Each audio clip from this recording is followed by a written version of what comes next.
Assalamualaikum warahmatullahi wabarakatuh. Saya Akmal Rozak dari Program Studi Pendidikan Guru Madrasah Ibtidaiyah dari Fakultas Ilmu Tarbiyah dan Keguruan. NIM 2103096024. Di sini saya akan menyampaikan tentang materi fungsi dan ragam bahasa. Fungsi bahasa. Menurut KBBI, bahasa adalah sistem lambang bunyi yang arbiter yang digunakan oleh anggota suatu masyarakat untuk bekerja sama, berinteraksi, dan mengidentifikasikan diri. Di dalam kedudukannya sebagai bahasa nasional, bahasa Indonesia berfungsi sebagai lambang kebanggaan kebangsaan, lambang identitas nasional, alat penghubung antar warga, antar daerah, dan antar budaya, alat pengembangan kebudayaan, ilmu pengetahuan, dan teknologi.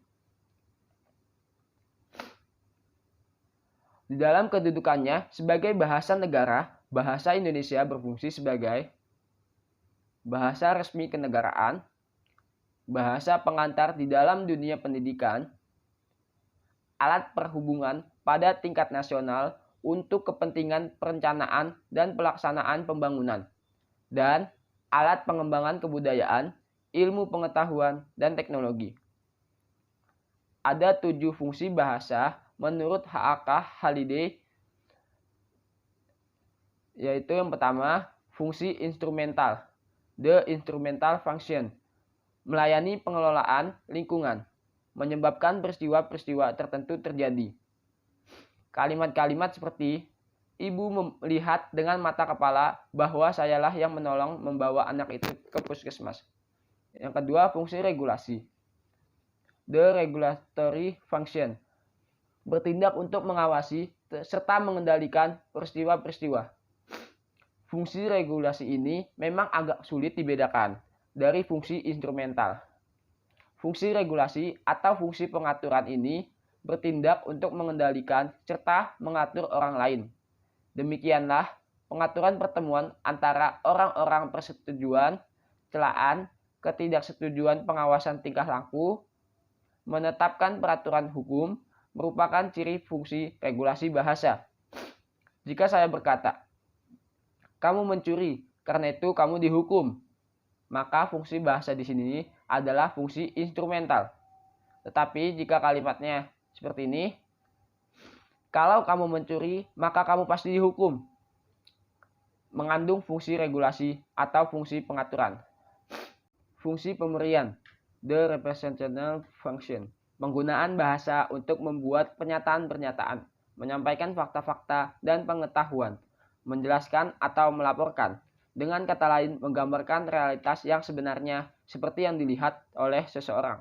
Contoh, matahari panas, garam asin. Yang keempat, ada fungsi interaksi, the interactional function, bertugas untuk menjamin serta memantapkan ketahanan dan kelangsungan komunikasi interaksi sosial. Keberhasilan komunikasi interaksional ini menuntut pengetahuan secukupnya mengenai logat atau slang, logat khusus atau jargon, lelucon, cerita rakyat atau folklore, adat istiadat dan budaya setempat, tata krama pergaulan, dan sebagainya. Yang kelima, ada fungsi perorangan atau the personal function, memberi kesempatan kepada seseorang pembicara untuk mengekspresikan perasaan, emosi, pribadi, serta reaksi-reaksinya yang mendalam.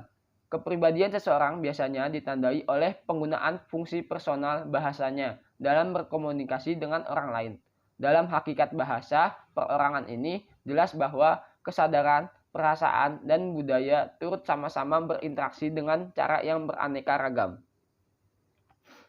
Fungsi heuristik atau the heuristic function,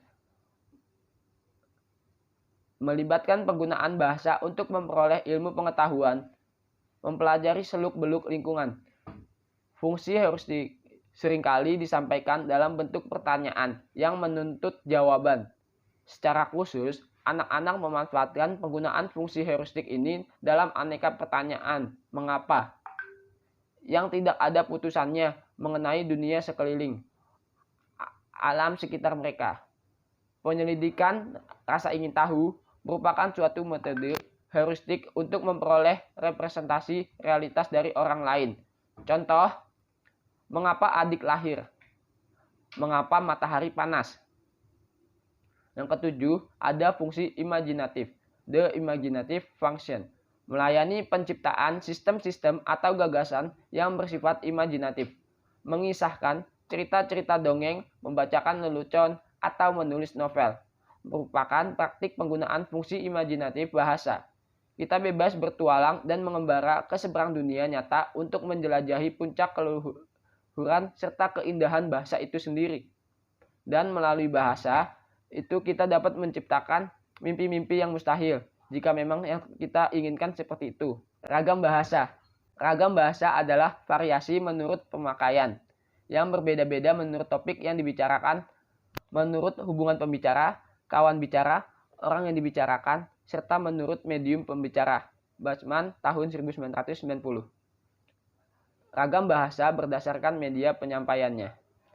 Ragam lisan dan ragam tulis. Ragam lisan menghendaki adanya orang kedua, sedangkan ragam tulis tidak menghendaki adanya orang kedua. Di dalam ragam lisan, unsur-unsur fungsi gramatikal seperti subjek, predikat, objek tidak selalu dinyatakan. Sedangkan ragam tulis perlu lebih terang dan lebih lengkap daripada ragam lisan. Ragam lisan sangat terikat pada kondisi, situasi, ruang, waktu. Sedangkan ragam tulis tidak terikat pada kondisi, situasi, ruang, dan waktu. Ragam lisan dipengaruhi oleh tinggi, rendahnya, dan panjang pendeknya suara. Sedangkan ragam tulis dilengkapi dengan tanda baca, huruf kapital, dan huruf miring. Yang pertama ada penggunaan bentuk kata. Ragam lisan. Intan dan Risma hari ini tugas ngepel lantai. Sedangkan ragam tulis, Intan Risma hari ini bertugas mengepel lantai. Fotokopi ijazah harus dilegalisir dulu oleh pimpinan perusahaan. Sedangkan ragam tulisnya, fotokopi ijazah harus dilegalisasi dulu oleh pimpinan perusahaan.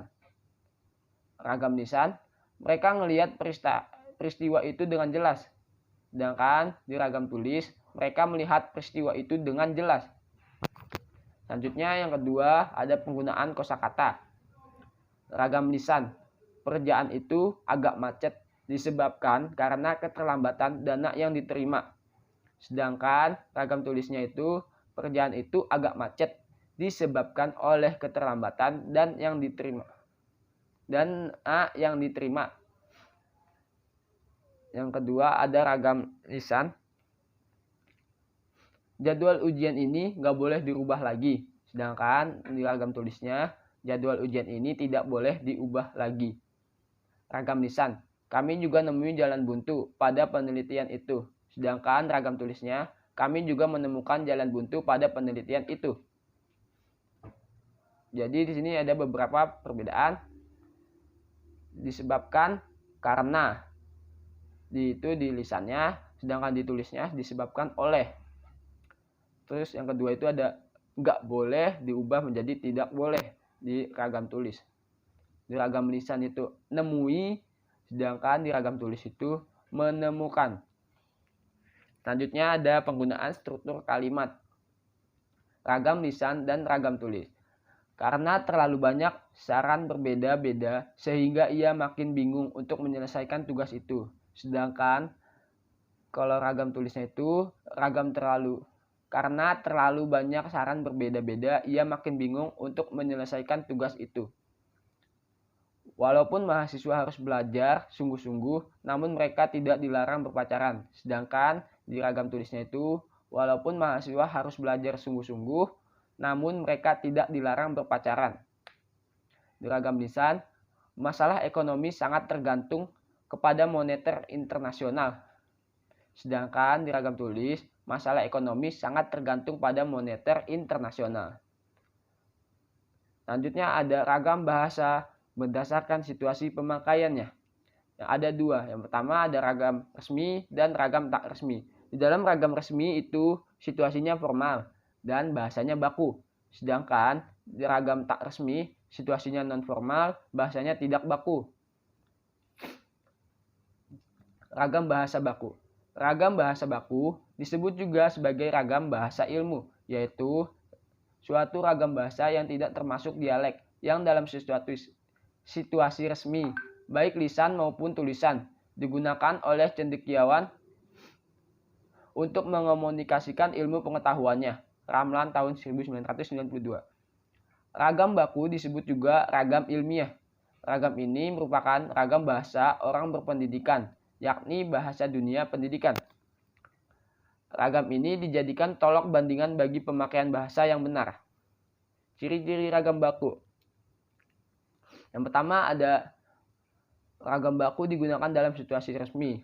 Itu baik lisan maupun tulisannya. Terus juga ada ragam baku menggunakan ketentuan-ketentuan yang berlaku dalam Pedoman Umum Ejaan Bahasa Indonesia dan Pedoman Umum Pembentukan Istilah. Yang ketiga, baik lisan maupun tulisan, ragam baku memenuhi fungsi gramatikal seperti subjek, predikat, dan objek, serta eksplisit dan lengkap.